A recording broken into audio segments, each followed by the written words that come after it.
करण ने चमकती आंखों से सभी विभिन्न मन स्रोतों को देख रहा था। मौलिक मन के कमरे को भरना शुरू कर दिया, लेकिन मैजिक संकलन ने मन को अलग थलग कर दिया, जिससे विभिन्न प्रकार के एक दूसरे के साथ बातचीत करने लगे।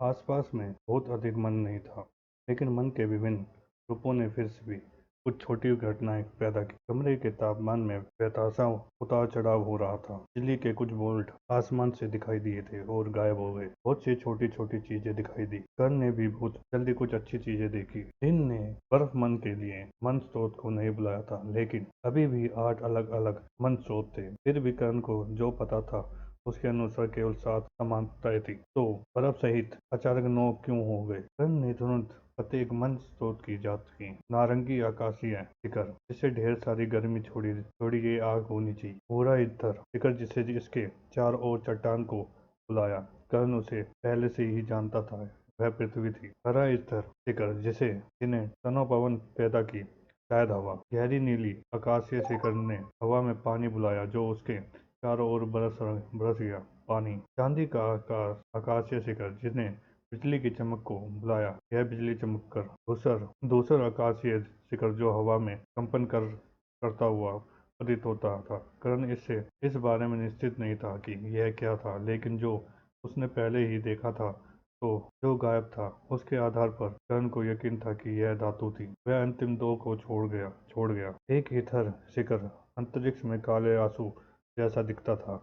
इससे प्रकाश के सभी रूपों को पूरी तरह से अवशोषित कर लिया और किसी भी प्रकार को बाहर नहीं निकलने दिया। कर्ण को याद आया कि उसने एक बार माना था कि ईंट बिल्लियों में अंधेरे के प्रति आकर्षण होता है, लेकिन उसने अन्य मनुष्यों से अंधेरे के प्रति आकर्षण के लिए किसी भी रूप के बारे में नहीं सुना था। क्या ये अंधेरा था? वह अंतिम मन स्रोत की भी व्याख्या करेगा। आखिरी ईथर शिखर ने पूरे कमरे को रोशन कर दिया था, और अलग अंधेरे मन स्रोत या नहीं होता तो कर्ण को अपनी आंखों की रक्षा करने की आवश्यकता होती। यह समय प्रकाश के लिए एक मन स्रोत था। कर्ण ने टिप्पणी की, मैं नहीं जानता था कि अंधेरा और प्रकाश भी एफिनिटी के रूप में मौजूद है। वे बहुत दुर्लभ है। लिन ने कहा, कुछ जानवर है जिनमें ये समानताएं हैं, लेकिन वे मनुष्यों के बीच वास्तव में दुर्लभ है। दुनिया के अधिकांश लोग सोचते हैं कि अंधेरे और प्रकाश समानताएं मानवता के अंदर मौजूद नहीं हो सकती, लेकिन वे मौजूद है। कुछ सच्चे जादूगर इस समानता वालों को कुछ मनुष्यों के अस्तित्व के बारे में जानते हैं, लेकिन केवल उच्च जादूगर ही कभी कभी उनसे मिल पाते हैं। संभावित दुश्मन को आश्चर्यचकित करने के लिए उनके अस्तित्व को गुप्त रखा जाता है। अन्य एफिनिटी की तुलना में डार्कनेस और लाइट एफिनिटी पर अध्ययन सामाजिक नहीं किया जाता है और सार्वजनिक रूप से आयोजित नहीं किया जाता। इसका मतलब है कि इस तरह की एफिनिटी प्राप्त करने वाला एक दुर्भाग्यशाली मानव बिना बेचे एक शक्तिशाली जादूगर नहीं बन पाएगा। वे सब एक बड़ी शक्ति है। कर्ण ने अपनी ठंडी खुजलाई। ऐसा क्यों? उसने पूछा। विभिन्न। दिन ने उत्तर दिया, हर शक्ति जानती है कि सभी समानताओं वाले सभी जादूगरों के पास किसी प्रकार की क्षमता है। हालांकि वे यह भी जानते हैं कि दुश्मन के पास प्रकाश या अंधेरे की समानताएं वाले कुछ जादूगर हो सकते हैं। अब क्या आप अपने हमलावर बंद को एक मैजिक स्टेट से बचाते हैं, जिसकी कीमत केवल 10 स्वर्ण है, जो ज्ञात समानताएं से निपट सकता है, या आप उस पर 10,000 सोने खर्च कर देंगे, जो प्रकाश और अंधेरे से भी निपट सकता है? बेशक कीमत में बस उल्लिखित केवल एक उदाहरण है और वास्तविक कीमतों में को प्रतिबंध नहीं करता है। इसके अतिरिक्त, जब तक आप एक निश्चित कार्य करने का निर्णय नहीं लेते हैं, तब तक सूत्र के पास ऐसे मंत्र हो सकते हैं जो पूरी स्थिति को बदल सकते हैं। हालांकि आप नहीं जानते कि वह निश्चित चीज क्या है, क्षमता नहीं जानते हैं उनकी। यह एक विशाल आग के गोले को करने के लिए कई जादूगरों को इकट्ठा करने जैसा कुछ हो सकता है। दुश्मन को नहीं पता होगा कि उन्हें ऐसा नहीं करना चाहिए। यही कारण है कि वे ऐसा कर रहे हैं। तो फिर आप प्रकाश को दबाने के लिए अपने लाइट जादूगर का उपयोग करते हैं। आग का गोला और उससे निकलने वाला मन आसपास के जादूगरों को उसकी शक्ति के बारे में भयभीत कर देता है और उसके बीच में विस्फोट कर देता है। कर्ण ने ध्यान से सुना और सारा ज्ञान आत्मसात कर लिया। मुझ में किस प्रकार की आत्मीयता है? कर्ण ने अपनी ठंडी खुजलाते हुए पूछा। आपने पहले वाले में से कोई नहीं, हिन ने उत्तर दिया। वे केवल शुद्ध समानताओं का प्रतिनिधि करते हैं। निश्चित समाज भी है, लेकिन वे बहुत दुर्लभ है। एक अच्छा उदाहरण महारानी कोबरा होगा। यह जहर से भरे दलदल में रहता है और यह दुनिया के सभी जहरों पर शासन करता है। अध्ययनों के अनुसार जहर जहर एफिनिटी में पानी एफिनिटी और अंधेरे एफिनिटी शामिल है। हालांकि जहाँ तक मुझे पता है, जहर एफिनिटी वाले मानव का अस्तित्व केवल सैद्धांतिक है। अगर भगवान ने कहा कि आपकी आत्मीयता बहुत खास है, तो सैद्धांतिक रूप से यह सब कुछ हो सकता है। यह कुछ ऐसा भी हो सकता है जिससे पहले कभी कभी नहीं हो देखा गया। यह इतना भयभीत करने वाला भी हो सकता है कि हमें पता ही नहीं चलेगा कि क्या है। इसे आजमाएं, डिन ने कहा। कर्ण ने सिर हिलाया और निकटतम पृथ्वी की ओर चला गया। बेशक कर्ण को पहले से ही पता था कि उसके पास पृथ्वी एफिनिटी नहीं है, लेकिन वह फिर से महसूस करना चाहता था कि इसने उसके साथ कैसा बातचीत की। कर्ण ने भूरे भूरे शिखर को छुआ और वह तेजी से उसके शरीर में प्रवेश कर गया। कुछ सेकंड तक उसके शरीर में चक्कर लगाने के बाद यह पिछली बार की तरह फिर से कर्ण के मुंह से निकल गया। पृथ्वी मन स्रोत गायब हो गया, क्योंकि डिन ने इसे अपने स्टीयरिंग में वापस खींच लिया। फिर कर्ण अपने मन स्रोत पर पवन के पास गया। कर्ण ने इस मन स्रोत को भी अवशोषित कर लिया और पृथ्वी की तरह इसने कुछ सेकंड के बाद कर्ण के शीर्ष को छोड़ दिया। कर्ण की आत्मीयता हवा से समृद्ध नहीं थी, अगर पानी था, और पिछले दो की रेस से कर्ण के शरीर को छोड़ दिया। फिर कर्ण ने अगले की ओर देखा। आग। कर्ण को पहले से ही संदेह था कि उसकी आत्मिकता में आग लग सकती है। आखिरकार अपनी क्षमता का उपयोग करते हुए उसका बायां हाथ भी ठंडा तप रहा था। कर्ण ने अग्निमन स्रोत को छुआ और यह उसके शरीर में प्रवेश कर गया। उसने कर्ण के सिर तक पहुंचने की कोशिश की, लेकिन यह महसूस करने के बाद कि वह वहां नहीं पहुंच सकता, वह कर्ण की बाईं वहां पर चला गया। जब ऐसा हुआ तो कर्ण काफी घबरा गया। उसने आशा विरोधी ताकत के कारण उसका बायां हाथ नहीं फट जाएगा। हालांकि ऐसा कुछ नहीं हुआ। अब अग्निमन स्रोत ने कर्ण की बाएं बाह पर प्रवेश किया तो उसने बर्फ पर मन स्रोत को खाना शुरू कर दिया। बेशक बर्फ और मन स्रोत ने जवाबी हमला किया और उन दोनों के बीच वैश्विक की लड़ाई शुरू हो गई। कई सेकंड के बाद वे स्थिर अवस्था में प्रवेश कर गए। कर्ण को ऐसा महसूस हुआ जैसे दो मन स्रोत। रवि ने कर्ण को पृथ्वी पर ओरोबोस की उस तस्वीर की याद दिला दी, जिसमें दो सांप एक दूसरे को हमेशा के लिए खा रहे हैं। अगर आग और बर्फ। डिन ने बगल से कहा। विरोधी ताकतें, लेकिन चलन समझ में आता है। कर्ण ने डिन की ओर देखा। डिन ने कहा, आपने जो वर्णन किया वह तापमान के प्रति आकर्षण की तरह लग रहा है। हालांकि मुझे इसमें तापमान के प्रति आकर्षण पर संदेह नहीं था, क्योंकि यह उस चीज के लिए बहुत उबाऊ लगा जिसे भगवान बहुत विशेष कहते हैं। इसे आजमाएं। आप इस कमरे को नुकसान नहीं पहुंचा सकते। कर्ण ने अच्छे से उसकी बाईं बाह की ओर देखा। फिर उसने उसे दीवार की ओर इशारा किया। कर्ण की बाईं भुजा से गर्म हवा चली। उसी समय कर्ण का बायां हाथ बहुत ठंडा हो गया और उसमें उसकी सारी संवेदनाएं लगभग खत्म हो गई। जब कर्ण को अपने हमले की ताकत का एहसास हुआ तो वह केवल भौहें चढ़ा सका। कितना भारी। यह भारी क्यों है? जैसा कि पहले कहा गया था कि यह पहले से गर्म ओवन खोलने जैसा है। पहले से गर्म ओवन से अक्सर 200 सेल्सियस गर्म हवा निकलती है, जो उबलते पानी के तापमान को दोगुनी हो जाती है। एक तरह से यह बेहद गर्म था।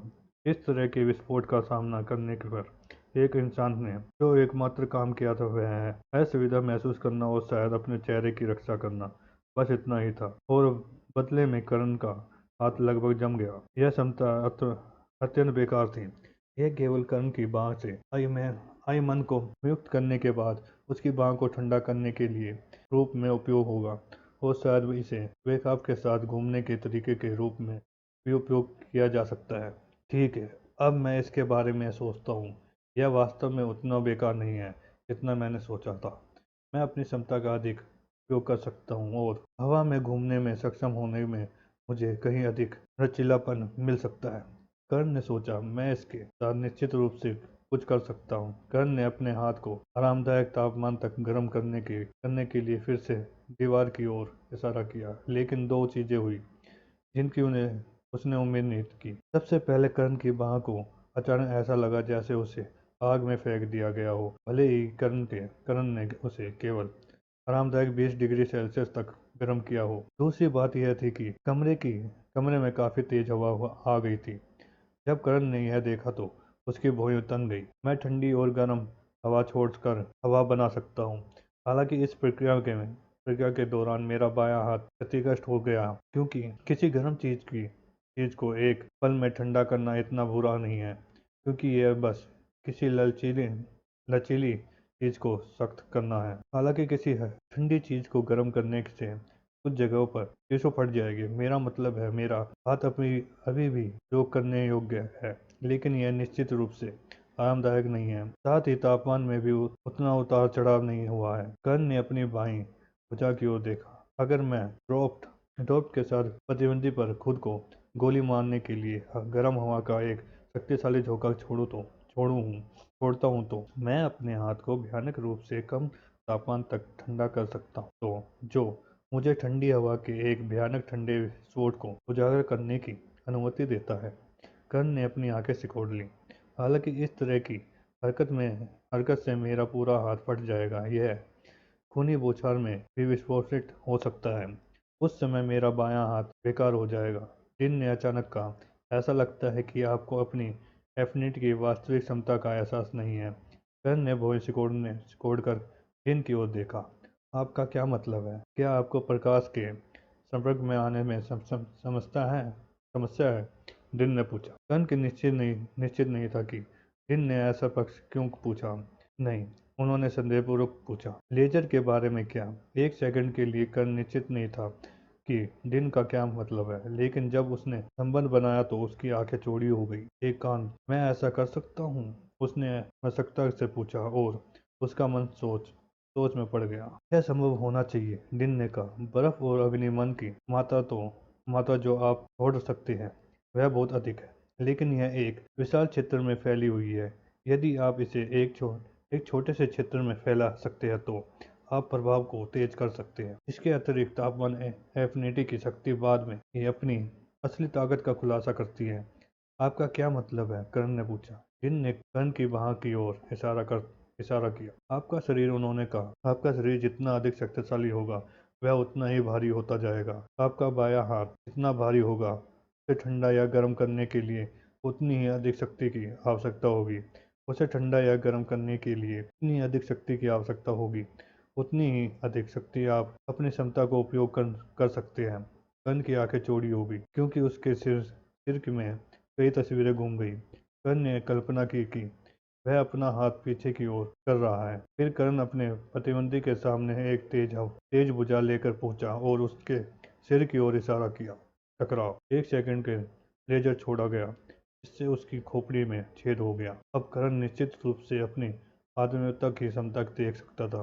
कर्ण ने चमकती आंखों से अपनी बाईं भुजा की ओर देखा। मेरा अपनापन इतना भी बेकार नहीं है, जिन ने कहा। यदि आपका सपना पूरा हो गया है, तो शेष मन स्रोत को आजमाएं। कर्ण ने भ्रम की दृष्टि से दिन की ओर देखा। क्यों? जैसा कि मैंने पहले कहा है, मुझे संदेह है कि भगवान ने आपको तापमान एफिनिटी जैसा सरल चीज दी है। तापमान संभव आपकी एफिनिटी का है केवल एक घटक या अवधारणा है, जिन ने समझाया। कर्ण की भौहें फिर से सिकड़ गई, लेकिन उसने फिर भी इसे जारी रखने का फैसला किया। कर्ण ने जिस पहले इधर शिखर को छुआ वह बिजली के लिए था, और कुछ सेकंड के बाद उसने उसका शरीर भी छोड़ दिया। बिजली गिरने का रास्ता नहीं था। फिर कर्ण ने धातु के लिए मन स्रोत को छुआ। मन स्रोत को छूने पर कर्ण को थोड़ा एहसास महसूस हुआ। किसी कारण से धातु के लिए मन स्रोत कर्ण को बहुत खतरनाक लगा। कर्ण को अपने शरीर की चिंता थी। मन स्रोत पिछले स्रोत की तरह ही कर्ण के शरीर से बाहर निकल गया। कर्ण अगले मन स्रोत पर गया, और जो प्रकाश के लिए था। अचानक कर्ण की आंखें चौड़ी हो गई। क्या हो रहा था? कर्ण ने महसूस किया कि प्रकाश का मन स्रोत उसकी बाईं बाह में प्रवेश कर गया और वहीं रह गया। क्या? क्यों? कर्ण ने असमझ में मन ही मन में सोचा। इस विकास के बाद कर्ण के सभी पिछले सपने खिड़की से बाहर फेंक दिए गए। रोशनी। कर्ण कल्पना नहीं कर सकता था कि प्रकाश का तापमान से क्या संभव हो सकता है।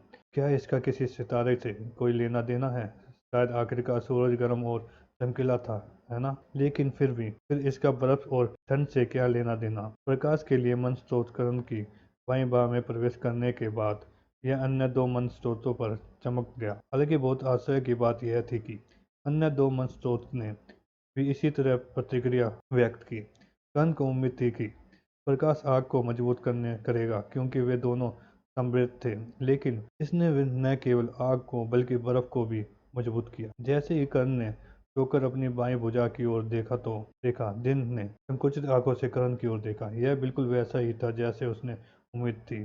कर्ण की एफिनिटी तापमान के लिए एफिनिटी जितनी सरल नहीं थी। दिन ने कहा, अंधेरे वाले को आजमाए, मुझे लग रहा है कि आप उसे भी आत्मसात कर सकते हैं। कर्ण ने देखा और उसने अंधेरे के लिए मन स्रोत की ओर देखा।